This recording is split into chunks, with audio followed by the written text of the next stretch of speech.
ডিম একবার এইভাবে রান্না করে দেখুন, এতটাই মজার হয় ডিমের এই রেসিপিটি। গরম ভাতের সাথে আর কিছুই লাগবে না, শুধু এই ডিম দিয়ে ভাত খেয়ে নিতে পারবেন, এতটাই মজার হয়।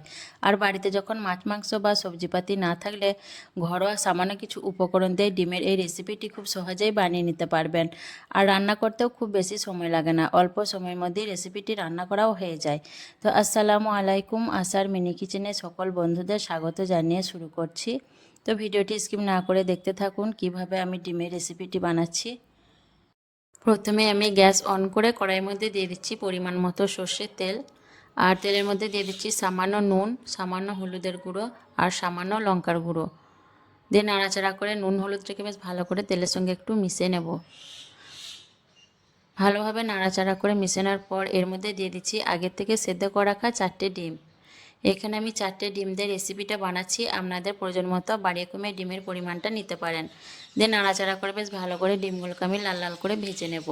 আর একটু হলুদ দিয়ে ডিম ভাজলে ডিমের কালারটা খুব সুন্দর আসে। আর ডিমগুলোকে আমি ছুরি দিয়ে কাট লাগিয়ে নিয়েছি, যাতে রান্নার সময় ডিমের মধ্যে নুন মশলাটা ভালোভাবে ঢুকে যায়। 2-3 মিনিটের মতো ভেজে নেওয়ার পর দেখুন ডিমের মধ্যে সুন্দর একটা কালার চলে এসেছে। এইভাবে করে ডিমগুলোকে একটু রান্নার আগে ভেজে নিতে হবে, তাহলে রান্নার স্বাদটা আরও বেশি ভালো হয় ডিমগুলোকে ভেজে রান্না করলে। এখন আমি ডিমগুলোকে দেখুন এক এক করে তুলে নেব।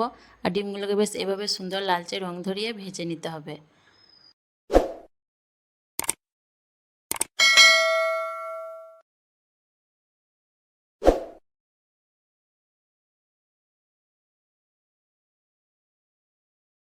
সবগুলো ডিম আমি দেখুন একটা বাটির মধ্যে তুলে নিয়েছি। আর ডিমের কালারটা দেখুন কত সুন্দর এসছে। এখন এটাকে সাইডে রেখে দিচ্ছি। তারপর এই তেলের মধ্যে দিয়ে দিচ্ছি একটা শুকনো লঙ্কা ছিঁড়ে, একটা তেজপাতা ছিঁড়ে দিয়েছি। আর দিয়ে দিচ্ছি এক টুকরো দারচিনি, 2টো এলাচ আর 2টো লবঙ্গ। দিয়ে নাড়াচাড়া করে ফোড়নটাকে একটু ভেজে নেব, যাতে ফোড়ন থেকে সুন্দর একটা ফ্লেভার বেরিয়ে আসে।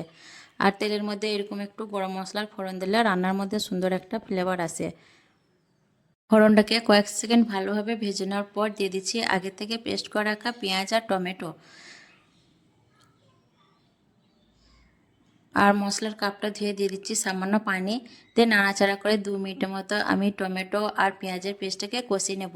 প্রথমে কিন্তু খুব বেশি আমি পেঁয়াজ টমেটোকে কষাবো না, তাহলে পেঁয়াজটা পুড়ে যাবে। আর এখানে আমি 2টো মিডিয়াম সাইজের পেঁয়াজ আর একটা মিডিয়াম সাইজের টমেটো একসঙ্গে পেস্ট করে রেখেছিলাম। পেঁয়াজ আর টমেটো পেস্টটাকে 2 মিনিটের মতো কষে নেওয়ার পর দিয়ে দিচ্ছি 4 চামচে 1 চামচ আদা রসুন বাটা। দিয়ে আবারও আমি 1 মিনিটের মতো নাড়াচাড়া করে নেব, যাতে আদা রসুনের কাঁচা গন্ধটা না থাকে। পেঁয়াজ টমেটো এবং আদা রসুনের কাঁচা গন্ধ চলে যাওয়ার পর এখন আমি এর মধ্যে মশলা অ্যাড করে দেবো। এর মধ্যে দিয়ে দিচ্ছি দেখুন সামান্য নুন। আর দিয়ে দিচ্ছি হাফ চামচের থেকেও কম হলুদের গুঁড়ো। হাফ চামচ দিয়ে দিচ্ছি লঙ্কার গুঁড়ো ঝালের জন্য। হাফ চামচ দিয়ে দিচ্ছি ভাজা জিরের গুঁড়ো। হাফ চামচ দিয়ে দিচ্ছি ভাজা ধনে গুঁড়ো। আর দিয়ে দিচ্ছি সামান্য কাশ্মীরি লাল লঙ্কার গুঁড়ো কালারের জন্য। দিয়ে নাড়াচাড়া করে বেশ ভালো করে মশলাটাকে আমি কষিয়ে নেব। যতক্ষণ অবধি মশলা থেকে তেলটা বেশ ভালোভাবে ছেড়ে দিচ্ছে ততক্ষণ অবধি মশলাটাকে আমি কষিয়ে নেব। আর মশলা যত ভালোভাবে কষিয়ে নেবেন রান্নার টেস্টটা কিন্তু ততই ভালো আসে।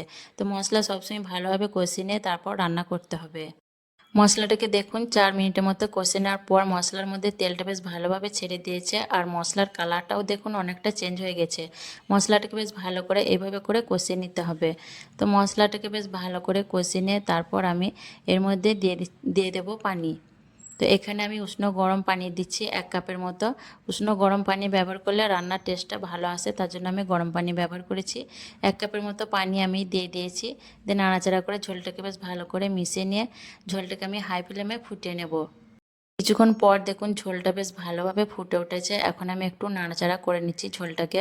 প্রথমে বেশ ভালোভাবে ঝোলটাকে এইভাবে একটু ফুটিয়ে নিতে হবে। তারপর আমি এর মধ্যে দিয়ে দিচ্ছি আগে থেকে ভেজে রাখা ডিমগুলো।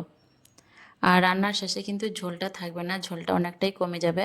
ঝোলের মধ্যে যদি ডিমটাকে একটু রান্না করে নেন তাহলে ডিমের মধ্যে মশলার যে ফ্লেভারটা নুন ঝাল সব কিছুই ডিমের মধ্যে বেশ ভালোভাবে মিশে যাবে। আর রান্নার শেষে ডিমটা কিন্তু খেতেও বেশ ভালো লাগবে, তার জন্য আমি ঝোলের জন্য পানিটা দিয়েছি। তো নাড়াচাড়া করে মিশিয়ে নিয়ে তারপর আমি ঢাকনা দিয়ে মিডিয়াম ফ্লেমে 5 মিনিট রান্না করে নেব। 5 মিনিট রান্না করার পর আমি ঢাকনা খুলে নিচ্ছি। মাশাআল্লাহ দেখুন দেখতে কতটা লোভনীয় হয়েছে, কত সুন্দর রান্নার কালারটা এসছে। তো এইভাবে একবার ডিম রান্না করে দেখবেন। হঠাৎ যদি বাড়িতে মেহমান চলে আসে এইভাবে রান্না করে দিতে পারেন, কিংবা বাড়িতে মাছ মাংস না থাকলে খুব সহজেই এইভাবে ডিম রান্নাটা করে নিতে পারবেন। আর রান্না করতেও কিন্তু খুব বেশি সময় লাগে না। এইভাবে অবশ্যই একবার ডিমটা রান্না করে দেখবেন, খেতে কিন্তু ভীষণ মজার হয়। গরম ভাতের সাথে আর কিছুই লাগবে না যদি ডিমের এরকম একটা রান্না থাকে। তো ডিমটাকে দেখুন আমি একটু বেশ ভালো করে নাড়াচাড়া করে নিচ্ছি। আর ডিম রান্নাটা কিন্তু আমার সম্পূর্ণ হয়ে গেছে। ডিমটা আর আমার বেশি দেরি নেই, একদম সম্পূর্ণ রান্নাটা হয়ে গেছে। আর রান্নার শেষে ঝোলটা কিন্তু আরও কমে যাবে, ডিমের মধ্যে এই ঝোলটা কিন্তু টেনে নেবে। তো বেশ ভালো করে নাড়াচাড়া করে নিয়ে এখন আমি এই পর্যায়ে নুনের পরিমাণটা একটু চেক করে দেখে নেব। তো রান্নার মধ্যে আমার নুন ঝালের পরিমাণটা সব কিছুই ঠিকঠাক আছে। আপনারা নিজেদের পছন্দ মতো বা নিজেরা যে যেমন খেতে পছন্দ করেন সেরকম নুন ঝালের পরিমাণটা দিয়ে দেবেন। আমি আমার মতো করে দিয়ে দিয়েছি। দিয়ে এখন গ্যাসের চুলাটাকে অফ করে দিয়ে কড়াইটা নামিয়ে আপনাদের পরিবেশন করে দেখিয়ে দিচ্ছি দেখুন। তো এইভাবে অবশ্যই একবার বাড়িতে ডিম রান্না করে দেখবেন, খুব অল্প সময়ে রান্না হয়ে যাবে আর ঘরোয়া কিছু মশলা দিয়ে রান্নাটা করে নিতে পারবেন। আর খেতেও কিন্তু ভীষণ মজার হয় গরম ভাতের সাথে। তো কেমন লেগেছে আজকের এই ডিমের রেসিপি অবশ্যই কমেন্টে জানাবেন। ভালো লাগলে লাইক করবেন, শেয়ার করবেন আর আমার চ্যানেলটিকে সাবস্ক্রাইব করে আমার পাশে থাকবেন। আসবো আবারও অন্য কোনো রেসিপি নিয়ে। সকলে ভালো থাকবেন, সুস্থ থাকবেন। আল্লাহ হাফেজ।